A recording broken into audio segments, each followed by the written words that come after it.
theorem. So you get how to expand any binomial, this a plus b to the n formula, and then also a reminder of how to calculate NCR if you were doing it without a calculator. So how we could use the whole part of this formula is it essentially tells you or reminds you the patterns for any binomial. So a is the first thing in your expansion, so here my a is 2,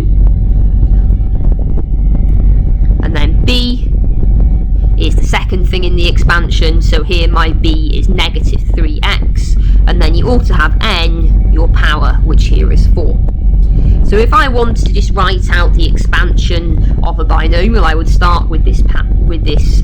So it says a to the n. So for my question, that's 2 to the power 4.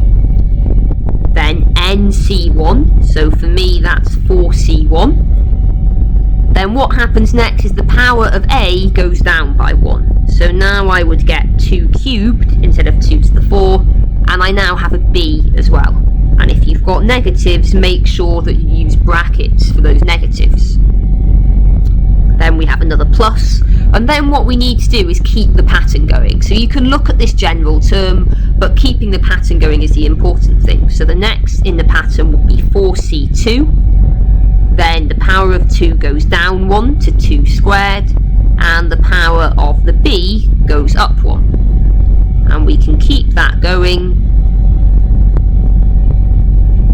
So 4c3, 2 to the 1 minus 3x cubed. And then finally, when you get to what will be the last term, you'll just have minus 3x to the 4. You don't need to write 4c4, 2 to the 0, because all of that is just going to equal 1. Then our job is to simplify it. So this looks rather complicated, but all of these components are just numbers or terms with an x in them. So if we first look at these 4c1, 4c2, 4c3, and we haven't got the 4c4 here. Now you can work those out using this formula here with factorials. What lots of people would do is they would get them from Pascal's triangle. So I had part of the triangle here, and I've added the 4th row, 1, 4, 6, 4, 1. And that would tell me that 4c1 is the 4. So this one is a 1, and we didn't need to write it. Then we have 6, 4, and then we're back to 1 again, so we don't need to write that one either. Or, if you're on paper 2, you could get your calculator out. Where to find it is, it's not the most obvious place. You need to press Option. You want to go to the second menu, so you need to press F6. Then you're looking for the word prob, for probability.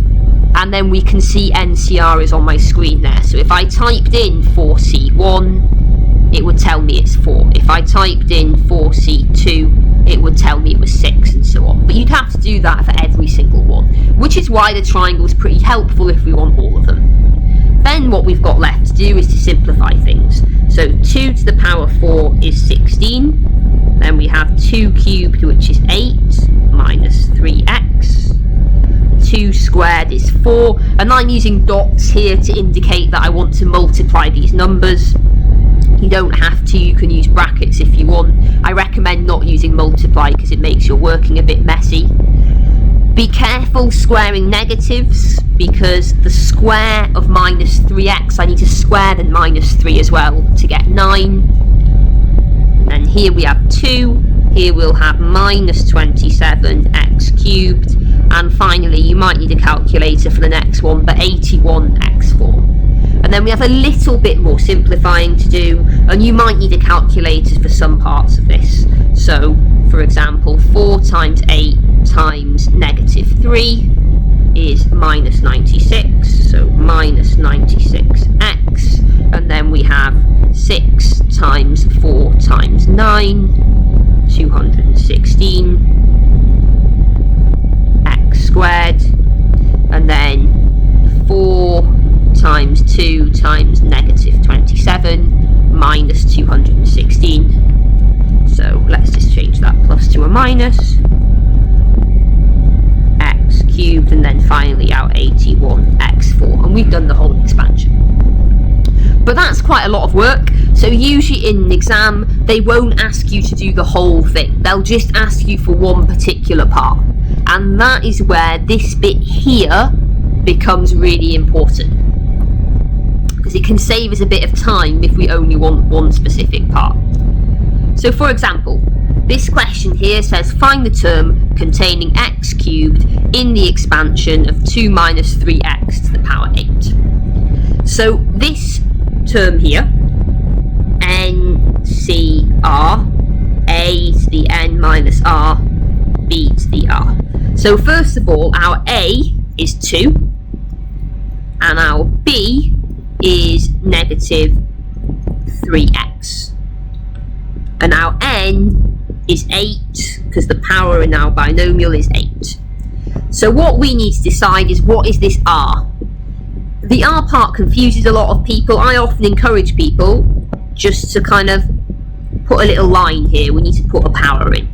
And what's really important about these two powers is that they're going to add up to make, in this case, 8. They're going to add up to make your n. So if I had a 5 here, the other one would have to be a 3. Now I'm asked for the term containing x cubed, so actually I want that to be a 3, so that gives me an x cubed. And if that's a 3, that makes this one a 5. And if that's a 3, I also get a 3 here. So now all I need to do is go back to my calculator. I'm going to do 8c3, which is 56. Then I want to multiply by 2 to the 5, which is 32. And then minus 3x cubed would be minus 27x cubed. And again, remembering that minus 3 gets put to the power cubed as well. And then we use our calculator to finish off calculating all of those numbers. We can't do that in our head. Minus 48384. So minus 48384 x cubed. And I'm done. So that was a lot faster than doing the entire expansion here and then picking out the one with the cube in it. And the real trick in using that general term is just remembering that your two powers always have to add up to make your n. So let's look at a harder example of that. And again, I'm going to write NCR, a to the n minus r, b to the r here. So the coefficient of x in the expansion of x plus 1 over ax squared to the power 7 is 7 over 3. Find the possible values of a. Now, forgetting about the a for a minute, what I'm really interested in is the coefficient of x. That's what's going to tell me which term I want. So if I fill in some of these parts of the NCR, so first of all, n is 7. But we don't know what the r is. A is an x, and then the b is 1 over ax squared. And again, I don't know what these powers are, but I do know they add up to 7. Now what I'm looking for is when this gets simplified, that it ends up as just an x. Okay, so some people here, there is a more mathematical way of doing it, but usually the quickest way is pretty much just to guess. That might seem a little bit strange, but remembering that these numbers have to add up to 7, I've only got so many things it can possibly be. So I'm going to start off by guessing and just say, well, what if it was a 4 and a 3? I'm not going to work everything out. I'm just going to check how many x's have I got. If this is a 4 and that one's a 3, then I'd have an x4, and on the bottom I'd have an x squared that's getting cubed, so it would be an x6. Now when I simplify that expression, it's not going to give me x, it's going to give me x squared on the bottom, or x to the minus 2. So that's not the coefficient I want, right? I've got the wrong terms, I picked the wrong numbers. I need an x on the top, that means I want more of them. So why don't I try changing the 4 to a 5, which would change the 3 down to a 2. And now think about, have I got the right amount? I'd have x5 on the top from this one, And on the bottom I'd have x squared, which gets squared, so would turn into an x4. And when they simplify, they'll leave me with just x, which is the correct amount. Okay, so actually this is the numbers that I want. So if I add in the other parts,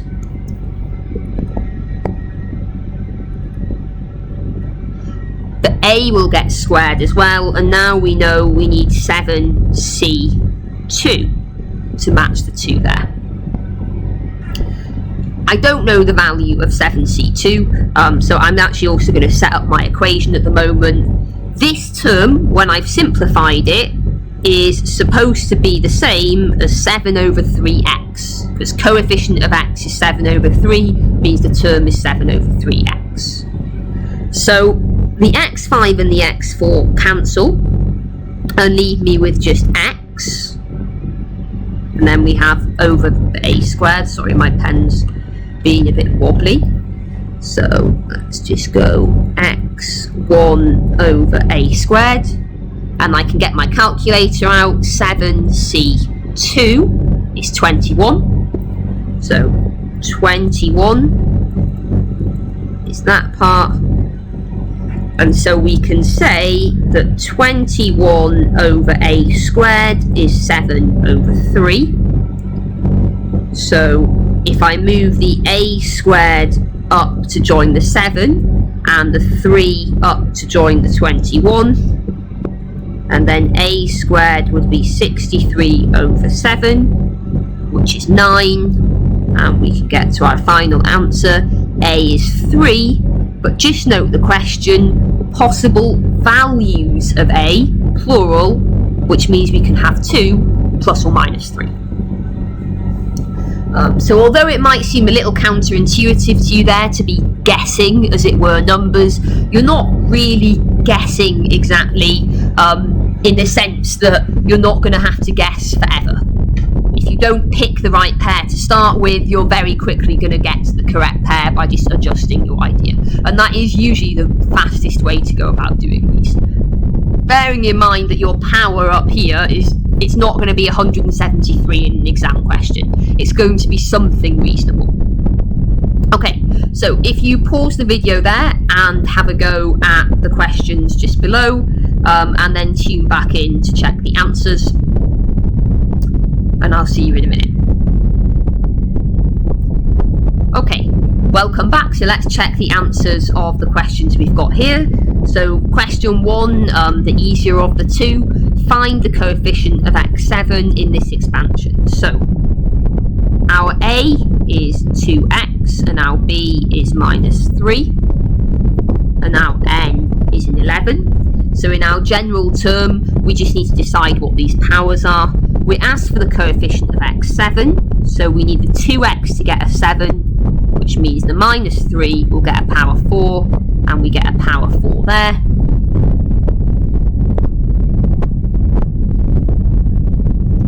And then we get our calculator out. 11c4 is 330, while I'm there, 2 to the 7, 128.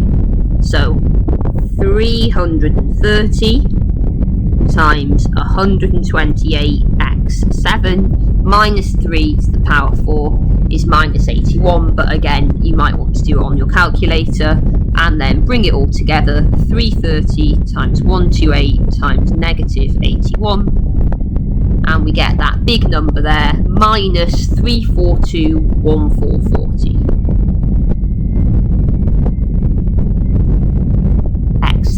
And we are done. And second example, this is the harder of the two. Find the coefficient of x squared in this expansion here. Now what you need to notice here is that the binomial part is this one here. The first bit is just going to multiply with our binomial afterwards.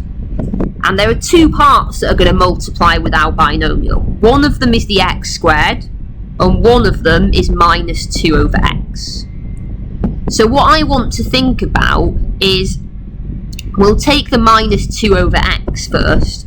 When that multiplies with my binomial, which term in the binomial do I want so that it simplifies to x squared? And the answer is, I want that to multiply with the x cubed term. So it cancels with this x here and gives me x squared. So let's do that one first. So we want the x cubed term in our binomial.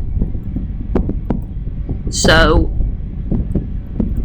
there's the a, there's the b, we've got our NCR, and we want the cubed term, so we want this to be a 3, which makes this a 4, and this a 4. Get the calculator out, 7C4, 35, 125x cubed, and minus 81. Whoops, sorry, wrong button. 35 times 125 times negative 81 minus 354,375 x cubed. And when that term multiplies by the minus 2 over x, we're going to get times negative 2, so 708, 750. The minuses will cancel and we'll end up with an x squared term. But that's only one of the x squared terms. We're also going to have another x squared term by the x squared in this bracket multiplying by the constant term in the binomial expansion. The constant term means the one with no x's, which in this binomial is just going to be the term at the end. It's just going to be x squared times minus 3 to the 7, and that will lead to an x squared term. So we need to find out what negative 3 to the power 7 is. Minus 2187 x squared. And so in total, how many x squareds would we have? 708, 750 of them, and minus 2187 of them, and we can put those together. So 708, 750 plus my answer, which is already negative, 706, 563. It's 3. And that's our final answer. So just picking them out one at a time. If you're a little confused as to why I was able to do that, just remember that what this really means is x squared minus 2 over x times this whole binomial.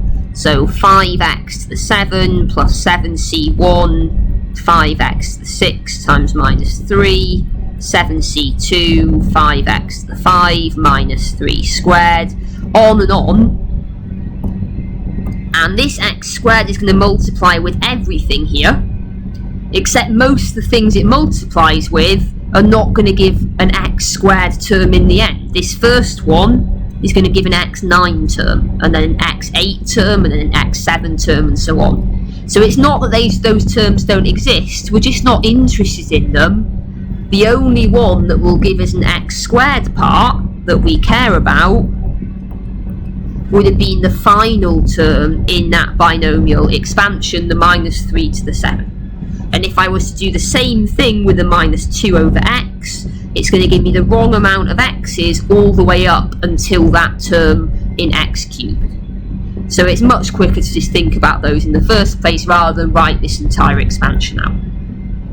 Okay, I hope that helped you on the binomial. I suggest trying a few more exam questions to get better at it, because they can ask some pretty nasty questions on this topic.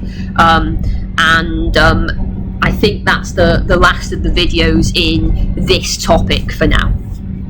Okay, goodbye.